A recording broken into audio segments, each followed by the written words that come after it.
Buenas para todos, ¿cómo están? Bienvenidos al análisis de esta semana. Vamos a ver un poquito de qué es lo que pasó, que no pasó mucho la semana pasada, pero sí lo que tenemos son los datos de inflación la semana que viene, que ahora vamos a hablar de esto en unos breves minutos. Como siempre, si te gusta mi contenido, hablo de criptomonedas, inversiones, finanzas, economía, esos temas en general. Así que si son temas que te interesan, no te olvides de suscribirte, que me ayuda un montón y a vos no te cuesta absolutamente nada. La semana que pasó, la verdad, no tuvimos muchos datos. La verdad, no hubo mucho movimiento en el mercado, sobre todo en el mercado norteamericano. Lo que sí estuvimos viendo es una recuperación bastante interesante que quiero que lo vayamos a analizar a los gráficos. Pero por lo menos por ahora nos vamos a quedar con que no hubo mucha información la semana pasada. Donde sí hubo bastante movimientos en el mercado argentino. Nosotros acá no analizamos el mercado argentino, no solemos hablar sobre el mercado argentino, sí más en los análisis mensuales, pero no en los semanales. Pero bueno, si quieren saber un poco más en detalle qué es lo que pasó esta semana en Argentina, les dejo un post que subí en mi perfil de Instagram hablando del nuevo ministro de Economía, Sergio Massa, donde bueno, en los comentarios cada uno dio su opinión. Yo voy a tratar de ser lo más imparcial posible, voy a tratar de no dar mi opinión política porque no tiene ningún tipo de sentido lo que yo opine, la verdad no tiene sentido. Sin embargo, está bueno analizar las medidas, sobre todo para entender la expectativa del mercado frente a esas medidas. Eso es lo que más nos importa a nosotros los inversores. Estamos acá por dinero, es la verdad. Como les decía, la semana que viene sí vamos a tener bastantes novedades, sobre todo en el mercado norteamericano. Tenemos el dato de inflación mensual y obviamente con el dato mensual vamos a tener el interanual, o sea, el año contra año del mes de julio, ¿no? Que a lo que sabemos, tenemos una inflación en Estados Unidos actual de 9,1% y el mes pasado, si no recuerdo mal y no me falla la memoria, lo vamos a corregir con la edición, tuvimos un 0,7% de inflación en los Estados Unidos. ¿Por qué la inflación es tan importante? ¿Por qué? Porque es el dato más cortoplacista que tiene la Reserva Federal para ver qué tipo de política monetaria empieza a manejar, ¿no? Sabemos que estamos en una política monetaria contractiva en este momento, o sea, sacando liquidez de la economía y subiendo la tasa de interés, y en base a los datos de corto plazo, como la inflación mensual, se pueden readecuar esas variables. Puede haber un posible cambio de política monetaria en base a esas variables dependiendo cómo vaya evolucionando la inflación. Si la inflación se sigue acelerando, se va a tener que seguir subiendo la tasa de interés, se va a tener que seguir sacando liquidez del mercado y eso va a hacer que el mercado caiga, eso va a hacer que la economía se ralentice, más probabilidades de recesión. Así que el dato de inflación es mega importante y vamos a hablar de esto ahora cuando vayamos a los gráficos. Así que no hablo más, no los aburro más y vamos a las pantallas. Como siempre, les dejo en la línea de tiempo marcado los minutos donde analizo cada una de las empresas. Me tomo ese tiempo, así que un me gusta me ayuda bastante. Vamos con el análisis. Bien, acá estamos en la pantalla y como siempre vamos a empezar por el análisis del S&P 500, el índice más importante del mundo. Y a mí siempre me gusta empezar por lo que son los gráficos semanales porque nos dan una mejor perspectiva a lo que podemos ver mejor en el corto plazo, ¿no? Bueno, los que vienen siguiendo el análisis semanal saben que me gusta hacerlo de esta forma. Algo que me parece bastante interesante que tuvimos esta semana, más allá del cuerpo de la vela, que como les decía, no hubo mucha volatilidad esta semana porque no hubo muchos eventos, no hubo dato de inflación, no habló Powell, no hubo nada que sea importante para el movimiento del mercado actual, ¿no? O sea, todo hoy ronda en el círculo de la inflación, tasa de interés, recesión económica. Todo se mueve un poco bajo ese eje y esta semana no hubo mucha noticia de ese estilo, ¿no? De esa índole. Así que bueno, esta semana no tuvimos mucha volatilidad, sin embargo tuvimos una semana positiva, como podemos ver, tuvimos una vela que hizo nuevo máximo por encima de la vela de la semana pasada, o sea, de la vela anterior que tenemos por acá.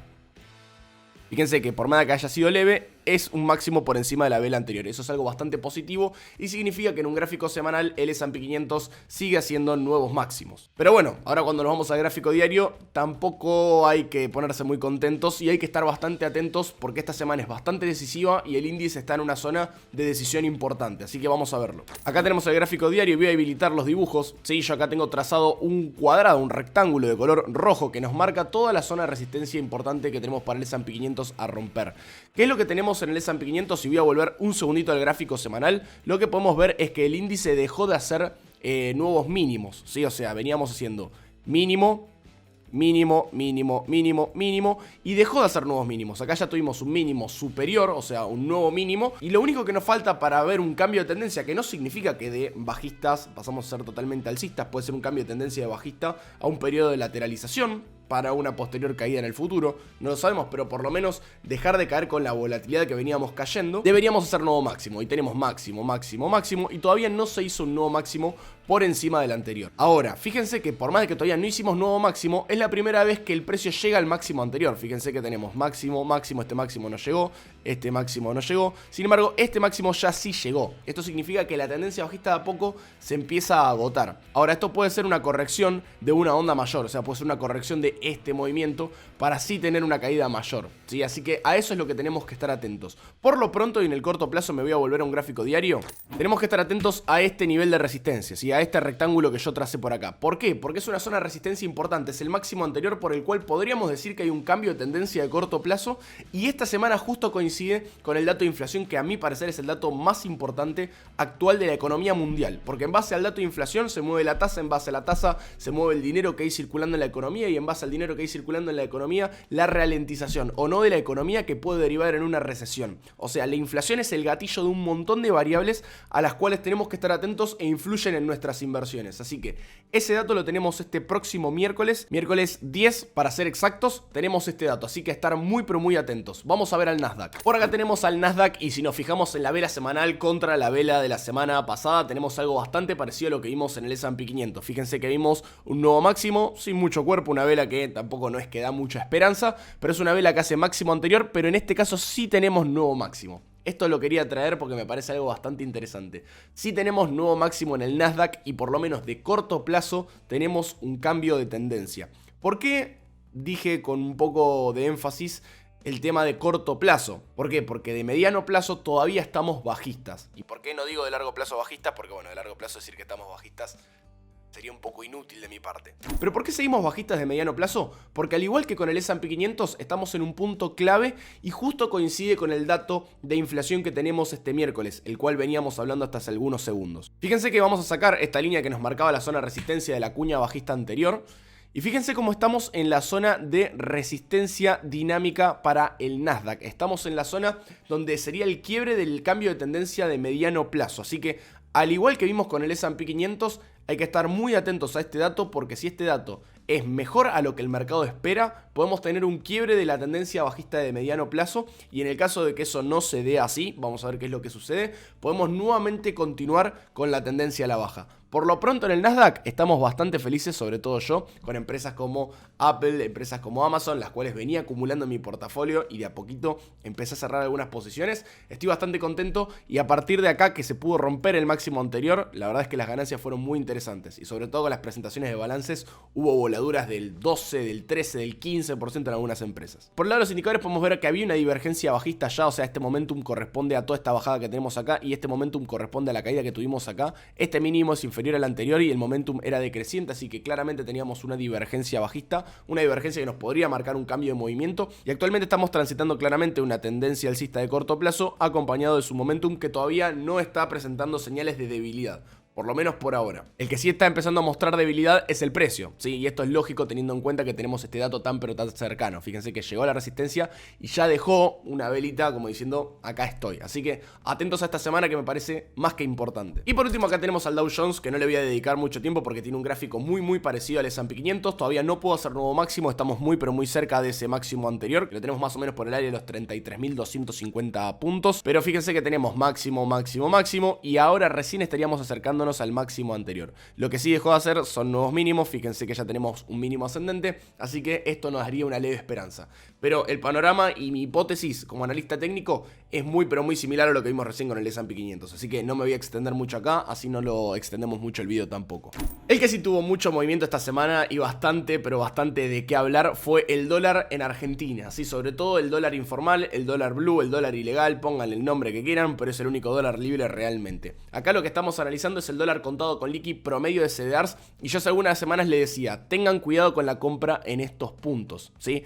Lo mismo hablamos en esta zona que tenemos por acá. Vamos a dedicarle un minuto al dólar, ¿sí? Porque me parece importante. Cuando estábamos por acá, yo les dije, zona de piso, cuando nadie habla del dólar y el dólar no es noticia, y todos los activos de la economía de Argentina suben porque el peso cada vez vale menos y el dólar no se mueve, en cualquier momento va a pegar una suba brutal, que siempre es lo que pasa, no hay que ser un genio. O sea, alguien que vive en Argentina hace por lo menos una década sabe que más o menos se maneja así. Y tampoco ni una década, un lustro, los últimos 5 años, más o menos se maneja de esa forma. Tuvimos una gran voladura, una gran suba y tuvimos lo mismo. Esto es un gráfico semanal, o sea, tuvimos una gran lateralización, la famosa suba hasta los 200 pesos por dólar, que después se planchó, se quedó lateralizando. Y lo mismo, en esta zona nadie hablaba del dólar, nada, se dispara el dólar, acá el dólar somos Venezuela, el próximo Cuba, esto ya no da para más. Y acá es donde todo el mundo entra en pánico, va yendo a la cueva a comprar dólares, comprando CEDARs, y ahí es donde tienen que tener cuidado. Sí, cuando hay un pico tan grande de volatilidad, siempre hay que tener cuidado. Lo que habíamos hablado en el último análisis semanal, cuando estábamos más o menos por acá, que fue la semana pasada, no la anterior, porque la semana pasada tuvimos análisis mensual.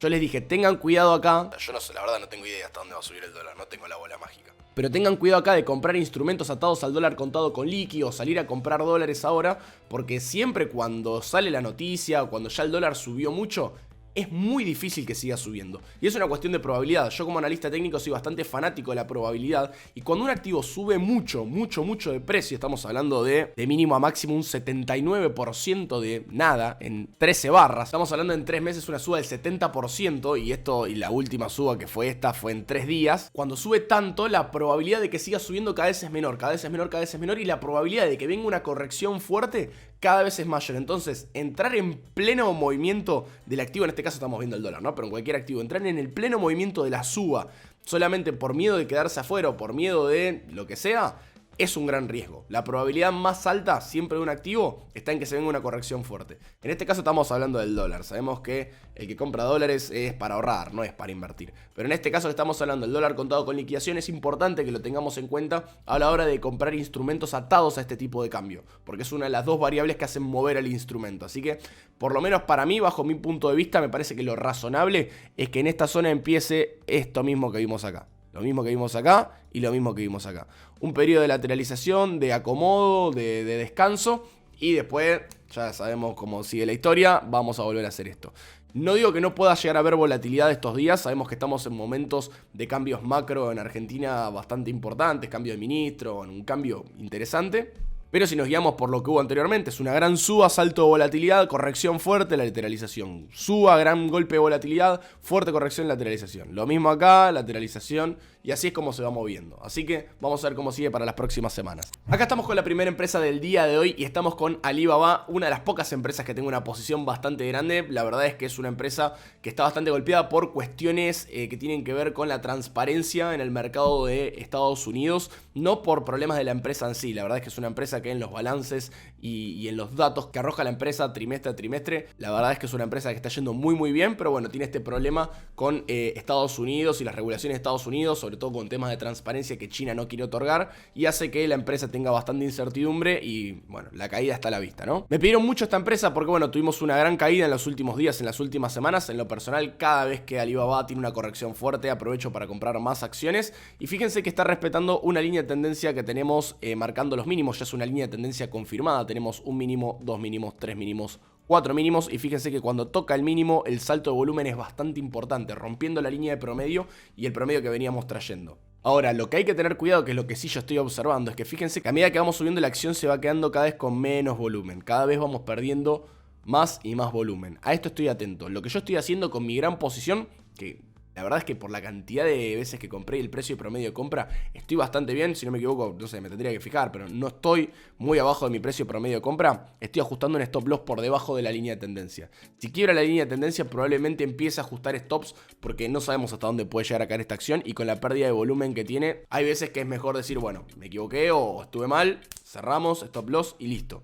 Pero bueno, para que eso ocurra tiene que haber un quiebre fuerte de la línea de tendencia, tiene que haber un gran salto de volumen, y ahí probablemente decida cerrar algunas posiciones. Tampoco todas, es una empresa que me gusta, pero a día de hoy no veo ese escenario. O sea, todavía seguimos respetando el soporte dinámico, esto viene muy bien, y si llega a ocurrir probablemente les avise a través de mi perfil de Instagram, así que síganme por ahí. Pero bueno, por lo menos por ahora, y si esto sigue así como está, es una empresa que planeo tener en el largo plazo y creo que puede generar unos rendimientos impresionantes si se arreglan todos estos problemas de transparencia y de coyuntura y de problemas que hay entre China y Estados Unidos. Que bueno, con las últimas noticias de Taiwán no está muy a la vista eso, ¿no?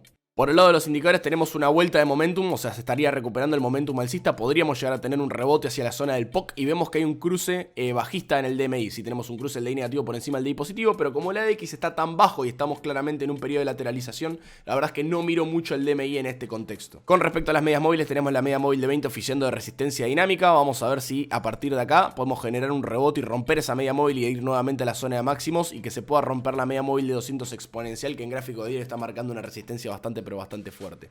Para mí, bajo mi punto de vista, estos son puntos de compra. Vamos a ver cómo sigue. Pequeño detalle, aviso, los $100, esto detalle para los que les interese esta empresa, los $100 son una zona bastante importante, no solo por resistencia psicológica, sino técnica y también por zona de liquidez. Fíjense que el point of control está en esa zona, así que cualquier precio por debajo de 100 para mí es zona de compra. Cualquier precio por encima de 100, 110, 120, zona de venta. Por si quieren tradear la lateralización. Acá estamos con Tesla. Tesla en gráfico semanal vamos a borrar la extensión de Fibonacci. Fíjense cómo frenó en el soporte marcado por el Oracle Numeris en esta zona. Este soporte fue un soporte bastante fuerte y empezó una recuperación, quebrando la media de 20 y actualmente en la media móvil de 50 periodos en gráfico semanal. Seguimos dentro de la tendencia bajista, esto es algo importante que hay que tener en cuenta. Y si trazamos un retroceso de Fibonacci del último movimiento que tenemos, estaría frenando en el 0,618. Esto es a lo que hay que tener cuidado. En lo personal, yo voy a hablar de lo que yo estoy haciendo y pensando. Estoy esperando que abra Tesla la semana que viene. Si el gráfico, voy a abrir el gráfico diario. Y si la semana que viene tenemos nuevo mínimo por debajo de esta vela, lo más probable es que abra posiciones bajistas, ¿sí? Especulando con un movimiento bajista en Tesla. No es lo que yo creo que vaya a pasar, pero sí es lo que voy a hacer en el caso de que tenga nuevo mínimo en un gráfico diario, ni que hablar en un gráfico semanal. ¿Por qué? Porque tenemos 0,618 potenciado por la media móvil exponencial de 200 periodos, o sea, tenemos máxima probabilidad de retroceso. Y aparte, en gráfico semanal, fui el de 4 horas cualquiera, también tenemos la media móvil exponencial de 50, que así como la reconoce como soporte dinámico dentro de una tendencia alcista, ¿sí? Acá tenemos los casos, también se reconoce como resistencia dentro del mercado bajista o dentro de una tendencia a la baja. Obviamente, Tesla no va a tener una corrección en ABC de esta magnitud sin una corrección de los índices. Es raro, no sé, le tiene que pasar algo puntualmente a Tesla. Pero me parece que es algo a tener en cuenta. Además de esto, dato, les vengo a traer un dato.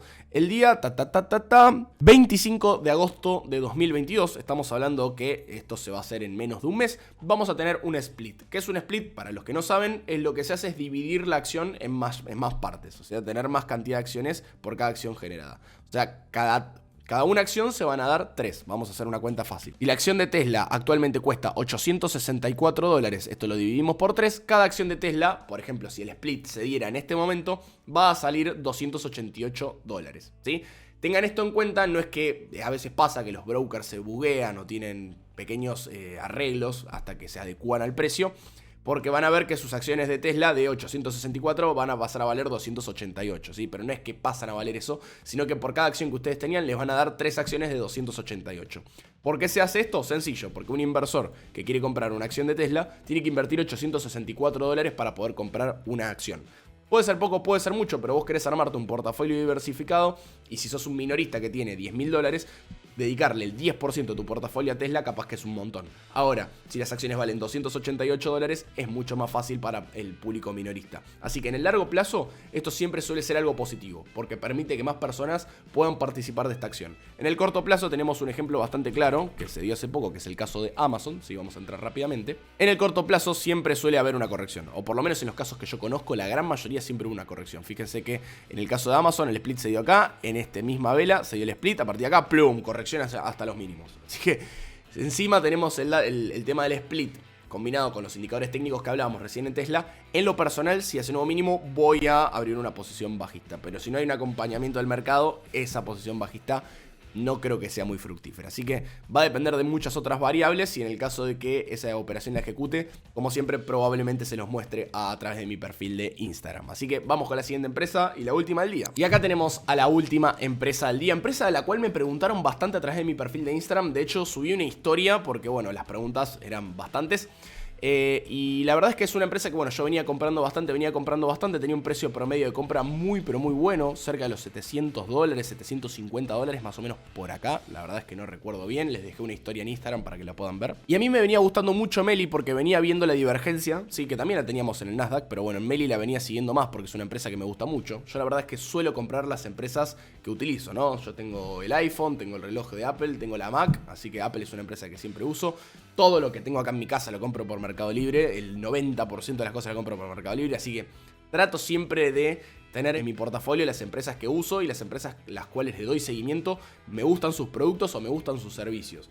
Trato las empresas que opero, que no uso sus productos, como por ejemplo, no sé, Cisco, por ejemplo. Yo la verdad no tengo ningún router Cisco ni ningún producto Cisco. Lo que hago en esas empresas es más un trade, pero a largo plazo me gusta tener las empresas que consumo, la verdad. No sé, me gusta, me da tranquilidad porque si yo soy consumidor, evidentemente es porque la empresa me gusta, debería ser buena y en base a eso le veo un término fundamental para invertir en esa empresa, ¿no? Más que un término fundamental, una excusa fundamental. Vamos a dejarlo con eso. Bueno, veníamos viendo esta divergencia, sí, fíjense que este momentum corresponde aproximadamente a esta zona de acá y este momentum corresponde a este punto acá, mínimo más bajo que el anterior, el momentum no es mayor, así que claramente tenemos una divergencia de cambio de movimiento. En los últimos días tuvimos la presentación de balance fue mucho mejor a la estimada, sí lo tenemos por acá. Fíjense que la sorpresa fue de un 23,7%, bastante para Mercado Libre. Y pegó una voladura bestial y esto es lo que más me gusta. Miren el aumento de volumen negociado que hubo en esa vela. La verdad es que fue impresionante, yo lo vi casi en vivo y el salto del DI positivo frente al DI negativo fue brutal. ¿Qué es lo que hice personalmente? Tenía una posición relativamente grande, más grande de la que me gustaría en Mercado Libre. Así que lo que personalmente hice fue cerrar algunas operaciones en estos puntos. ¿Por qué empecé a cerrar operaciones en esa zona? ¿Por qué? Porque Mercado Libre subió mucho, lo vemos en los indicadores. Fíjense, el DI positivo está recontrarrevolado. El ADX todavía le falta movimiento, pero ya el DI voló. Estamos contra la media móvil exponencial de 200, contra resistencia del Oracle Numeris. Y en gráfico semanal también estamos bastante cerca de la media móvil de 50. ¿Sí? Todavía le falta recorrido, pero estamos bastante cerca. Así que en lo personal cerré algunas posiciones para quedarme con una posición que me sienta un poco más cómodo. La verdad es que tenía una posición enorme en Mercado Libre, que la verdad es que si bajaba mucho y me saltaba un stop me iba a doler fuerte. Y sabemos que en la renta variable uno tiene que invertir lo dispuesto a perder. Y la verdad es que estaba sobreinvertido en esta empresa. Así que decidí cerrar las posiciones que la verdad me dejaban intranquilo y dejé una posición un poco más sana para mi cuerpo y para mi salud mental en el caso de que mi hipótesis sea errónea. Así que vamos a ver cómo sigue la performance de esta empresa. Por el lado de los indicadores en gráfico semanal está recontra re bullish, o sea, estamos viendo una reversión del momentum, cruce del DI positivo por encima del DI negativo, vuelta de la ADX, compra en el Oracle Numeris, por encima del POC, por encima de la media de 20, por encima de la media de 200, solo queda la media móvil de 50 y el recorrido puede ser realmente muy grande. Y quiebre de tendencia bajista, ya todo te da bullish en este momento en Mercado Libre. Por eso no vendí todo lo que tengo y me quedé con una posición que me deje más cómodo, porque siempre el escenario bajista hay que contemplarlo. Así que vamos a ver cómo sigue esta semana para Mercado Libre. La verdad es que tengo bastante esperanza, pero bueno, siempre la razón la va a tener el mercado y el que puede estar o no equivocado somos nosotros, pero siempre actuando con probabilidad y estrategia, lo más importante. Hasta acá el video del día de hoy, espero que les haya gustado, les haya servido. Si así fue, no se olviden de suscribirse, activar la campanita y dejarme un me gusta que me ayuda un montón de verdad. Y nos estamos viendo en el próximo video. Muchísimas gracias por verme. Chau, chau.